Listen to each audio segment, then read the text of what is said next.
और सादी बैठक थी कि हमारे चनैनी घोडी विधानसभा क्षेत्र के अंदर हमारे चारों एक्सियंस हैं। एक्सियन PMGSY Udhampur, एक्सियन PMGSY Ramnagar, एक्सियन PWD Chenani, एक्सियन PWD Udhampur. चारों एक्सियंस का क्षेत्र आता है चनैनी विधानसभा जो कॉन्स्टिट्यूंसी है। इसमें हमारे एडब्ल्यूज भी हैं, बाकी ऑफिसर्स भी हैं। तो आज बड़ी हमारी शॉर्टकट मीटिंग थी। ये तीसरी मीटिंग है हमारी। पहली मीटिंग में भी हमने बड़ा पोलाइटली कहा था, दूसरी मीटिंग में थोड़ा सा मजबूती से कहा, और आज बड़ी मजबूती से कह रहे हैं कि मेरे विधानसभा क्षेत्र में सड़क के ऊपर कोई गड्ढा नहीं चाहिए। और नहीं चाहिए का मतलब नहीं चाहिए, क्योंकि जिसने भी टेंडर डाला है, जो भी कॉन्ट्रैक्टर है, उस कॉन्ट्रैक्टर में मेंशन है कि 5 साल तक जो पहली बार बीटी करेगा तो 5 साल तक उस रोड को पूरे तरीके से मेंटेन करेगा।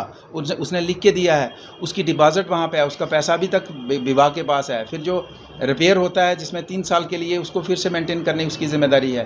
तो जब मेंटेन की जिम्मेदारी है, फिर सड़क में गड्ढा क्यों? जबकि पैसा डिपार्टमेंट के पास है। बहुत से ठेकेदार हैं, कोई चंडीगढ़ से आकर ठेका डाल के यहाँ लूट के लोगों को चला गया, कोई रामबन से आके चला गया। तो सवाल ही नहीं बनता, पैसा डिपार्टमेंट के अंदर है, क्यों हमें ठेकेदार, मैंने कहा इनको, क्यों ठेकेदारों के पीछे घूमना है हमें? उसका जो पैसा पड़ा लगाओ टेंडर और इमीडिएटली उसमें रिपेयर करो। तो हमने कहा कि 15 दिन के बाद हम किसी भी एक्शन साहब को कहेंगे कि जनाब हमारे साथ चलिए, फलानी सड़क पे जाना है। अगर वहाँ खड्डा दिखा और लोग भी वहाँ खड़े होंगे, और वो लोग अगर विभाग के साथ, अधिकारी के साथ अगर ऊंची नीवी बात करेंगे, उसका जिम्मेदार बलवंत सिंह मनकोटिया नहीं होगा। और ये बड़ा साफ शब्दों में है कि मेरे विधानसभा क्षेत्र में, फिर से कह रहा हूँ कि कोई भी गड्ढा मेरी सड़क पे नहीं मिलना चाहिए। और जो ठेकेदारी सिस्टम है, ठेकेदारों को भी मैं वेलकम करता हूं कि मेरे विधानसभा क्षेत्र में अभी 90 सड़कें हैं, प्रधानमंत्री ग्रामीण सड़क और दूसरी 90 सड़कें हैं। सभी ठेकेदारों को मैं बुलाता हूं अपने इलाके में, आइए वहां पे काम करिए। लेकिन अगर आप ये सोचेंगे कि आपका बेटा लंदन में पढ़ेगा और मेरे इलाके का लड़का जो 1 घंटे में स्कूल जा सकता है और 4 घंटे में अपने स्कूल पहुँचेगा, तो वो नहीं होगा। क्वालिटी के साथ कंप्रोमाइज़ नहीं होगा।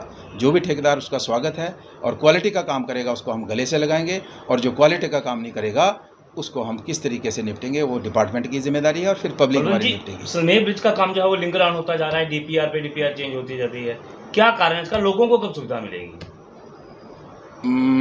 इसके ऊपर मैं अभी टिप्पणी नहीं करना चाहता हूं, लेकिन मैं एक बार फिर से कहना चाहता हूं कि सलमेर ब्रिज बलवंत सिंह मनकोटिया की जिम्मेदारी है। हमने जिम्मेदारी ली है और उसको हमने बना के छोड़ना है। और होपफुली अभी भी मैं परसों श्रीनगर में था, होपफुली वीक और 10 डेज़ में उसका जो है अलॉटमेंट होगा, और पैसा उसका आ चुका है। लगभग 2-3 महीने पहले पैसा उसका आ चुका है।